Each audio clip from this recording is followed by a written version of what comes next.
How do you live when your will to live is dead?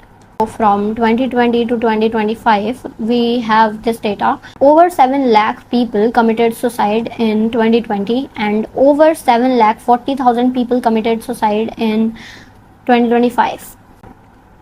The number roughly equates to one person every 43 seconds, which is quite a big number if you think about it. So why do people think that suicide is the last option?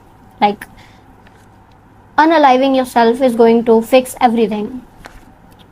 It's not really about fixing everything. When somebody is fed up with life, when somebody's will to live is on the verge of end or has already ended, they are not thinking about fixing the problem, they are thinking about going to peace. They want peace. If someone is stressed, what do they want? Solution or the peace that comes with solution?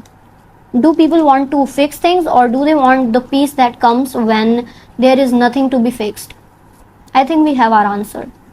And when somebody is at that mental state where they cannot really deal with circumstances and they are not in a situation where they want to fight another day to live, unaliving yourself is not an option which is going to fix everything. And they are not thinking about fixing anything. They are thinking about the peace that comes after your brain stops, after your heart stops, after you are no longer here to hear anything from anyone or think about anything or have any problem ahead of you. This is the foundational concept of psychoanalysis introduced by Sigmund Freud in 1920, which is that humans live on two instincts, Eros and Thanatos. This suggests that human life is running basically on two instincts. One is to connect, create, and survive, and second one is to leave, peace, and disconnect. Eros, the life force. This drive encompasses all the instincts of survival, connect, creating, reproduce, and all the things which are necessary to live, like hunger and thirst.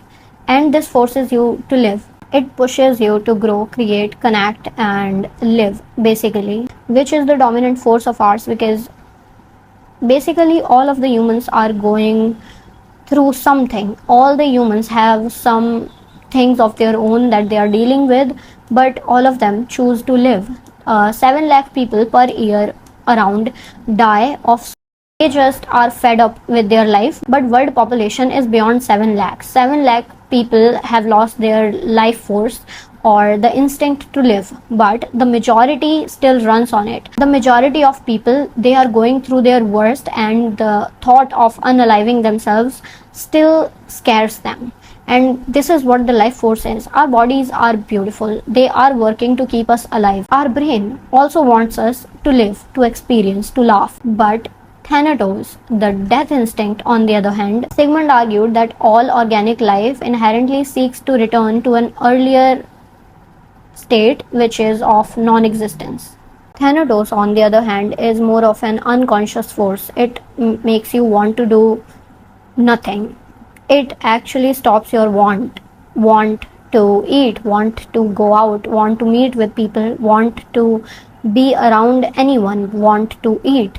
First, you don't know what you want, because in Eros what happens is you seek for things, you want things, you go towards them. But in Thanatos, first you don't want to do anything. There is no want. You lose want. You fall into risky behaviors. You self-sabotage yourself. You develop eating disorders, sleeping disorder. You stop meeting with people. You stop talking to people.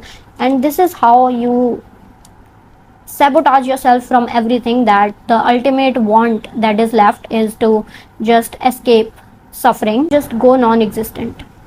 The idea basically says that humans are running on two instincts, the life force and the death force. Whichever one wins is what happens to the person.